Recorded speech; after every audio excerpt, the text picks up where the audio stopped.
Hey, kindergarten. So today we're going to be talking still about this book, Last Stop on Market Street with CJ and Nana. And today we're going to really look at how adding detail to a story works, okay? We've been talking about details and how an author and an illustrator can add details to a story to make it more meaningful and try to explain their topic a little bit more. So I have a couple of things here I have written on my board that we're going to use to help us. Why is adding details important is one of the questions we're going to look at, and I have that word details. I also have this other question still up. It says, how does CJ use his senses to learn about the world in Last Stop on Market Street? So we're going to look at how the author put details in to show how CJ learned about his world using his five senses. Remember, I touch with my hands, I taste with my mouth, I see with my eyes, I hear with my ears, and I smell with my nose. Those are the five senses. So we're going to look back at a few pages and we're going to explore some of the things from the story, okay? All right, so I'm going to look at the page of the bus and sort of review what we were looking at. Again, the author did a really good job of this bus, and you did a little bus activity. And it says, what additional details do the words and illustrations tell us about the bus? So we know that Nana says we have a bus that breathes fire, and they added the detail of the dragon on the side breathing fire. We hear that it makes loud noises when we read it. It says the bus creaked to a stop. It sighed and it sagged as its doors swung open. So we know that a big bus like this could be loud. So CJ probably heard that as it was pulling in for its stop for him and Nana to get on the bus. Okay. Another thing happened when he was on the bus. There was all these people, and Nana pointed out that there was a man with a guitar. Okay. So I want to talk about that guitar player a little bit.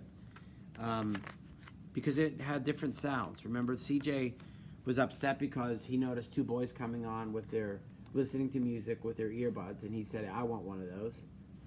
And Nana says, what do you need that for? We have the real thing across from you. Okay? Right? And even the man who couldn't see and was blind says, I love to listen to music too. So the man started to sing and play a song, and CJ closed his eyes. Even the dog did too. Okay? And he started to daydream a little bit. And he started to really think about how that music made him feel. And he started to imagine things. So the author added the details with his illustrations to show you what CJ was imagining. Okay? In his imagination, he saw sunset colors swirling over crashing waves. He saw a family of hawks slicing through the sky.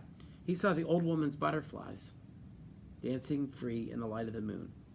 CJ's chest grew full, and he was lost in the sound, and the sound gave him the feeling of magic.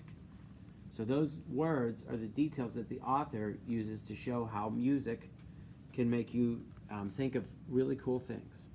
Okay? And the pictures matched what he was imagining. Right? The sun isn't really there. Those hawks aren't really there. That's what CJ is thinking about as he's listening to the music. So details are really, really important.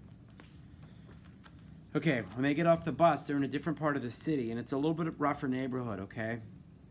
I want to talk about that a little bit, all right? So he gets off the bus, and he's not really happy to be in this part of the city. It's a little bit rougher, okay? The buildings are broken down. They have graffiti on them. Graffiti is when somebody spray paints on a building. Some of the windows are boarded up, which means the building is not in use. It's abandoned. Right? He sees a man pushing a shopping cart, and he gets a little scared. He takes Nana's hand. Okay? And I'm going to talk about what the author wrote on this page. CJ looked around as he stepped off the bus. Crumbling sidewalks and broken down doors, graffiti-tagged windows and boarded-up stores. He reached for Nana's hand, and he says, how come it's always so dirty over here?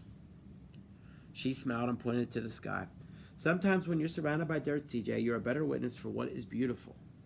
So the author used these words to describe a rough part of the city, and the illustrator drew pictures to show what CJ was seeing. So those details of the graffiti and the boarded-up windows really give an idea of what CJ is seeing in that part of his world, right?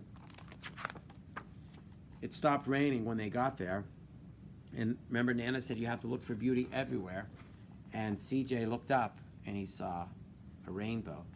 So the author put in the detail of the rainbow to show that there's beauty in his world all around. He just has to look for it. Okay? Right?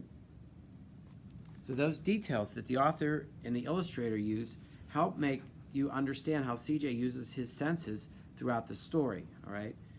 Now it's your turn. I'm going to see what you can come up with. You have a response activity. There's a picture of a city. All right? Add details to show what CJ saw when he stepped off the bus. All right? Think about the details that he saw. What is in the sky? What is on some of these buildings? All right? What is on the sidewalk? Maybe some cracks. I want you to add details to this picture to show what it looked like in the story. You can show me what CJ saw when he stepped off the bus. All right? Details are really important when we start writing in our journals. You're going to want to add details to your drawings and use words to show that you understand something, okay? It's really, really important to add details to your drawing and to your writing. So this is the first step. You have a blank picture here, and I want you to add the details from the story to really show what CJ saw with his eyes when he got off that bus. When you're done with your work, please post it on Seesaw for me to look at, okay? Can't wait to see what you come up with. And that will complete our lesson for today.